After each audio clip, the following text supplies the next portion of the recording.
كليتشة عراقية بطريقة سهلة وبسيطة، من الوصفات المعتمدة عندنا بالبيت. أكثر من 10 سنوات دايما نشتغلها.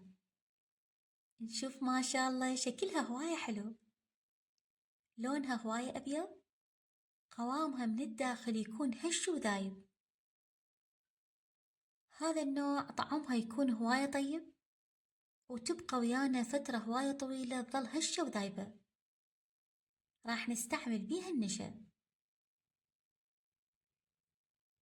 وراح نشتغل وياها حلقوم سريع وبمكونات اقتصادية وموجودة بالبيت وبدون مستكة. إن شاء الله تجربوا يعجبكم. هنا ملاحظة بسيطة للحلقوم، ننتبه من قياس الكوب اللي راح نستعمله. أنا راح أستعمل هاي الأكواب اللي يكون حجمها صغير. إذا نستعمل الكوب اللي يكون حجمه أكبر نضاعف فقط مقدار النشا. عندي هنا كوب صغير من الشكر والمي. إذا نستعمل الكوب الكبير نضيف مقدار النشا 2 ملعقة طعام وربع. نضيف المي والشكر و2 رشة صغيرة من حامض المندوزي ونخليه على النار. ربع كوب من المي، ملعقة طعام ونص من النشا، ونحركه بشكل زين. المي والشكر وحامض المندوزي من وصل للغليان نقلل النار. راح نبدي نضيف مزيج النشا والمي ونحرك بشكل زين. راح نشوف هنا انه القوام خفيف، راح يبدي يثخن ويتماسك بالتدريج. راح أضيف هنا رشة صغيرة من اللون البرتقالي. هنا اللون حسب الرغبة، ونخليه على النار. ننتبه من هاي الأنواع من الألوان إنه تكون هاي الألوان حارة، يعني كل ما خليناها على النار أكثر اللون راح يصير قوي أكثر، فما نضيف كمية هواي من الألوان. راح نشوف هنا إن هو راح يبدي يدخن. ضفت هنا ربع كوب من الشكر، 1 ملعقة طعام وربع من الزيت. هنا الزيت يحافظ على الحلقوم يبقى مطاط ويانا فترة طويلة وما ينشف بعدين بالكليتشة. سخن الحلقوم حسب الرغبة، كل ما تركناه على النار أكثر راح يثخن قوامه أكثر. أني أحب أشتغل بيه بهذا القوام مباشرة وهو حار. نصبه بصحن يكون مدهون زيت خفيف ونخليه يبرد. هنا نستعمل الكاسة أو الكوب القياسي.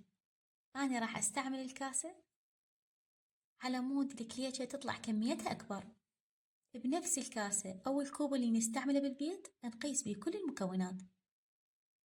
عندي دهن جنة يكون لين، وعندي زيت، نشا وحليب سائل. نضيف الزيت ودهن جنة، كاسة من الزيت وكاسة من الدهن، كاسة من الحليب السائل بدرجة حرارة المطبخ.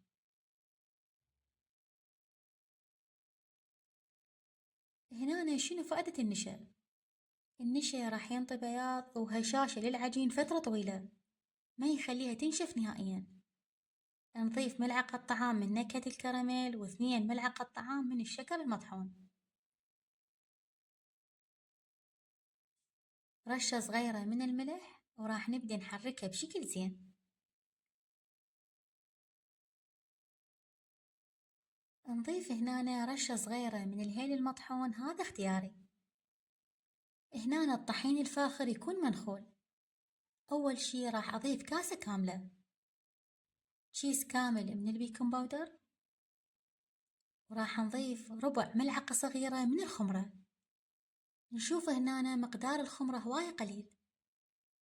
نضيف كاسة كاملة من النشا وراح نبدأ نحركه. باقي مقدار الطحين راح نبدأ نضيفه بالتدريج. هنا ملاحظة مهمة إنه ما نستعجل بإضافة الطحين، لأنه الطحين بعد ما يفوت عليه ثواني راح يبدأ يتشرب السوائل. فنضيف الطحين بالتدريج ونبدأ نعجن. من نشوف العجين يكون ويانا متماسك معناها إنه العجين أخذ كفايته من الطحين، فما نزود طحين مرة ثانية. أني دائما كل ما أشتغلها يبقى كمية من الطحين تقريبا بكوب. نشوف هنا قوام العجين صار مضبوط ويانا، هذا مقدار الطحين المتبقي. نغطيها ونتركها بالمطبخ لمدة ساعة ونبدي مباشرة نشتغل بها. نشوف هنا قوام الحلقوم بعد ما برد، إذا تحبون قوامه أثخن نخليه فترة أطول على النار. راح نبدي هنا مباشرة بالتشكيل. راح نبدي ناخذ قطعة من العجين ونبدي نفتحها. نشوف ما شاء الله فتحتها هواية سهلة وما بيها تشققات. نبدي نضيف الحشو، الحلقوم أو التمر، ونبدي نزيل الزوائد. أهم شي هنا من نضيف حشو الحلقوم نتأكد إنه العجين سديناه بشكل زين على مود الحلقوم ما يطلع بالفرن بعدين. ونبدي بعدين نشكلها بالقوالب.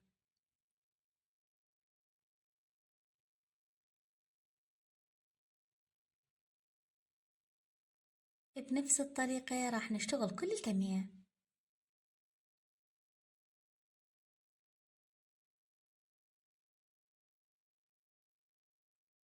بعد التشكيل مباشرة راح نبدأ نضيفه بالصواني. راح ندهن الوجه 1 صفار بيض، 2 ملعقة طعام من الحليب السائل، 1 ملعقة صغيرة من القهوة سريعة التحضير تكون سائلة. نحركها بشكل زين ونبدي ندهن وجه الكيكة. مباشرة بعد التشكيل ندخلها الفرن. الفرن يكون ويانا مفتوح الفوق والجوا. نخلي الحرارة على 150، راح تاخذ ويانا 5 دقائق. هنا التحميص حسب الرغبة. من تطلع ويانا نتركها تبرد بشكل كامل قبل التقديم، وصارت الكليتشة ويانا جاهزة ونقدمها بألف صحة وعافية. هذا المقدار كامل أقل من كيلو طحين. نشوف ما شاء الله الكمية كلش هواي.